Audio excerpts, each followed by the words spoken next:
আজকের এই সাংবাদিক সম্মেলনে আমাদের প্রদেশ কংগ্রেসের মুখপাত্র আপনাদেরকে অবগত করেছে যে রাজ্যের সার্বিক যে পরিস্থিতি, সেই ভয়ানক পরিস্থিতির অবগতি আপনাদেরকে করিয়েছে।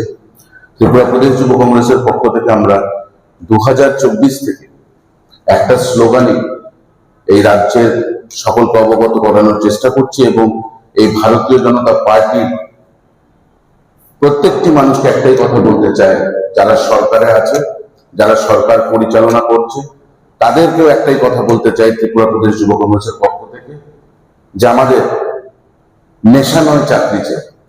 2024 থেকে এই আন্দোলন আমরা প্রত্যেকটি ব্লক ভিত্তিক, প্রত্যেকটি ডিস্ট্রিক্টে, প্রত্যেকটি জায়গায় আমরা করছি, কিন্তু আমরা দেখছি যেহেতু আমরা বিরোধী, তাই আমাদের কথাটা শোনা হবে না, যেটা বলবো তার উল্টোটাই করবে।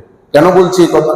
যতবার বলেছি যে নেশা নয় চাকরি চাই, ততবার রাজ্যে নেশার ট্রেন ঢুকিয়েছে এই ভারতীয় জনতা পার্টি।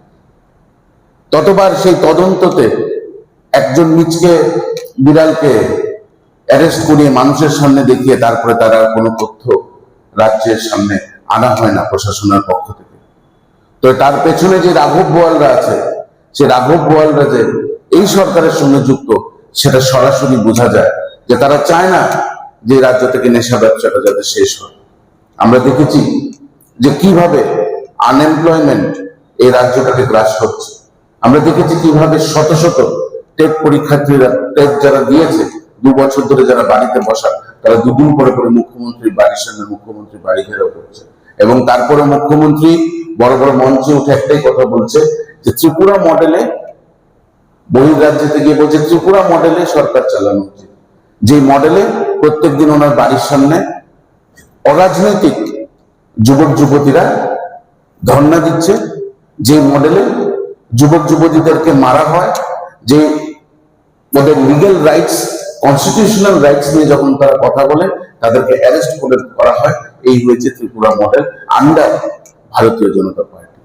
আজকে আপনাদের সামনে একটাই কথা বলতে চাই, কিছুদিন আগে শুনেছি সরকারের মুখপাত্র মন্ত্রী সাহেব বলেছেন যে এখন থেকে রাজ্য সরকারের যে চাকরিগুলো, সেগুলোতে পিআরটিসি নন অ্যাপ্লিকেবল, নন কম্পালসারি।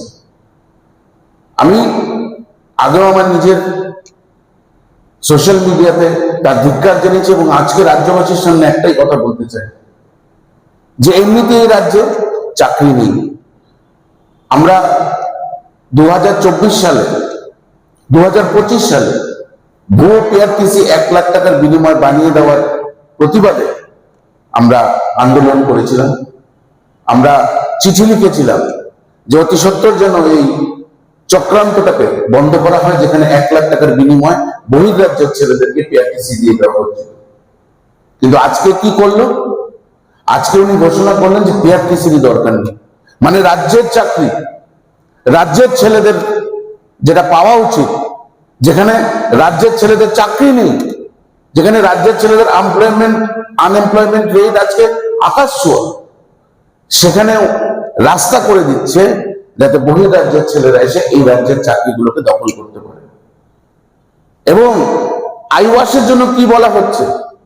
আইওয়াসের জন্য বলা হচ্ছে যে মিনিমাম যাতে 4 বছর সরকারি স্কুলে বা আগর ত্রিপুরার কোন স্কুলে সে পড়ে, তার সার্টিফিকেট। কে সার্টিফিকেট দেবে? ত্রিপুরা স্কুলের ভেতরে তো শিক্ষকই আসে, ত্রিপুরা স্কুলগুলোতে তো শিক্ষকই নেই। সার্টিফিকেটটা কে দেবে যে সে স্টুডেন্টরা 4 বছর পড়েছে কি পড়েনি? এগুলো আর কিছু না, এগুলো সেই দালাল চত্বরগুলোকে আবার সক্রিয় করে তোলা।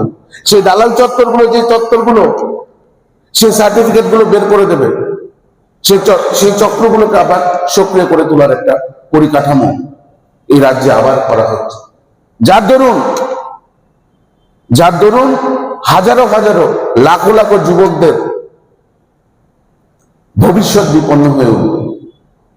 আমরা কিছুদিনের মধ্যে আন্দোলনে নামছি। আমরা চাই যাতে পিআরটিসি কম্পালসারি থাকুক, এবং পিআরটিসি কম্পালসারি থাকাটা খালি কংগ্রেসের লড়াই না, এই লড়াইটা সকলের। এই লড়াইটা ত্রিপুরার প্রত্যেকটি ছেলে মেয়েদের যারা পড়াশোনা করে আজকে চাকরির জন্য রাস্তায় রাস্তায় ঘুরছে। এবং আমি আহ্বান রাখবো সকল জেনজি এবং জেন আলফাদেরকে যে নিজেদের লড়াইতে নিজেরা সামিল হন, আমাদের হাত শক্ত করুন এবং এই সরকারকে প্রশ্ন করুন যে কেন পিআরটিসি কম্পালসারি হবে না।